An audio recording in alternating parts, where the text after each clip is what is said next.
everybody. I'm Michelle Crosier. I'm one of the veterinarians here at Companion Animal Veterinary Associates. This is Kit, and what we're going to talk about today is the physical exam.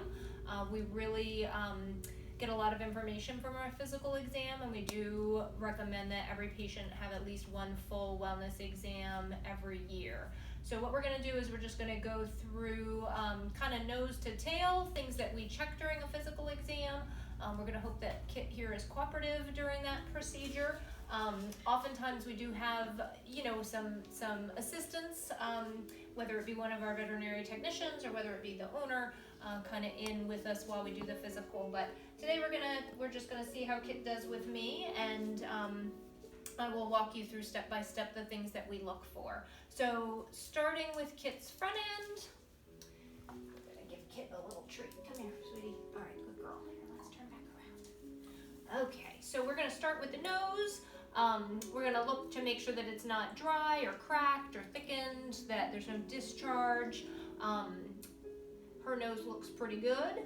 So we're going to move on to her eyes. So we're going to look at her eyelids to make sure that there's no growths or mass lesions, that there's no discharge or irritation. We can also make sure that her nerves work and that her blink reflex works appropriately. And then when we look at the actual eye itself, we want to make sure that there's no redness, there's no cloudiness. We can use our ophthalmoscope to look in her eyes, and that helps us to see if there's any signs of cataracts or internal issues. I know, will you let me look? So we're going to take a look. This also helps us to determine if her pupils are responding normally. So those are all important things that we can determine. Now Kit, she's gonna let me look at her mouth. We're gonna look at her teeth. So we can check to see if she has any tartar on her teeth, any gingivitis. We can check for any broken teeth. It also gives us the opportunity to check for any growth or mass lesions in her mouth. Her teeth look pretty good.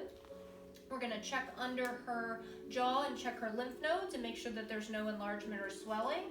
She also has lymph nodes that sit just in front of her shoulders, so we're going to check those too while we're up here. Now we're going to look at Kit's ears, and there's two kind of important components to the ear. We have the ear flap or the pinna, and so we want to check that to make sure that there's no redness or thickening, no growths or bumps, and both of hers feel good.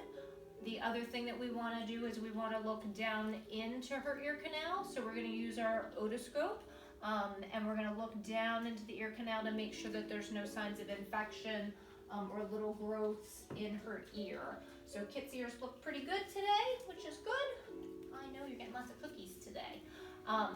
Not all dogs are real crazy about having their ears checked, so that is a part of the exam that we sometimes have to take some extra incentive steps for. When dogs have real painful ears, that can make the otoscopic exam a little hard too. So Kit was real good about that today. Now what we're going to do is feel along her coat, and as we're checking her, we're checking for any lumps and bumps. We're checking for any areas that feel abnormal. We can check Kit's front legs to make sure that her range of motion and her muscle condition are all fine. If she came in for limping, we'd be checking for any swelling or isolated discomfort on any part of the exam of her leg. We can also check her toenails, make sure that they're appropriate length, and we can check her paw pads to make sure that there's no inflammation or signs of infection in between her toes. Now what we're going to do is we're going to listen to Kit's chest. So we're going to listen to her heart and lungs. Stay. Wait. Good wait. So we're going to use our stethoscope, and we're going to listen to both sides of Kit's chest. We're going to listen to her breathe, and we're going to listen to her heart sounds. So again, we can get a lot of information. We can detect heart murmurs. We can detect heart arrhythmias. We can hear signs of inflammation or crackling in those lungs if there's an underlying problem. As we're looking at the animal, we can also just assess their breathing effort, to make sure that they're not using too much effort when they're breathing, and that is comfortable for them, and they don't show any signs of increased effort or distress. So now we're gonna move to Kit's back end. Can you stand up for me, girl? So we're gonna look at Kit's overall body condition. Kit is rather lean, so we can kind of feel her ribs. She's got a nice little waistline, but every time a pet comes in, we do look at their body condition just to determine if they're a little too thin or a little too heavy, if we need to make recommendations for modifications there. We're gonna feel Kit's belly, so we're gonna check for any abnormalities with her internal organs. So we're gonna check for any enlargements or signs of growths or abnormalities in her belly. We want to make sure that she's nice and comfortable when we push, and Kit's not giving me any reaction that she's uncomfortable at all today. So moving back, we're also, again, continuing to check her skin, making sure that we're not finding any lumps or bumps on her skin coat, as we move toward the back end. She's shedding a little bit, which is pretty common when they're here.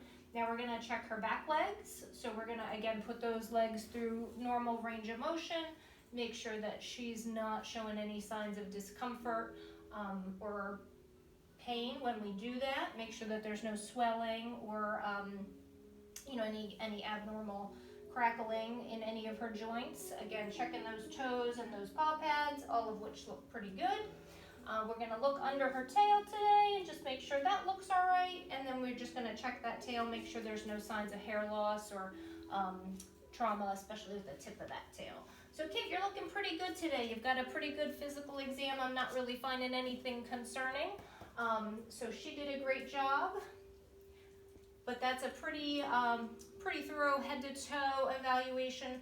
Remember, our pets can't tell us when there's an underlying issue. They can't tell us when they feel bad, so it's really important that we get our hands on them at least once a year and really go over all those body systems and make sure we're not missing anything. So we definitely encourage any questions. If you have anything, reach out to us or your primary vet, and we encourage everybody to get a once a year physical.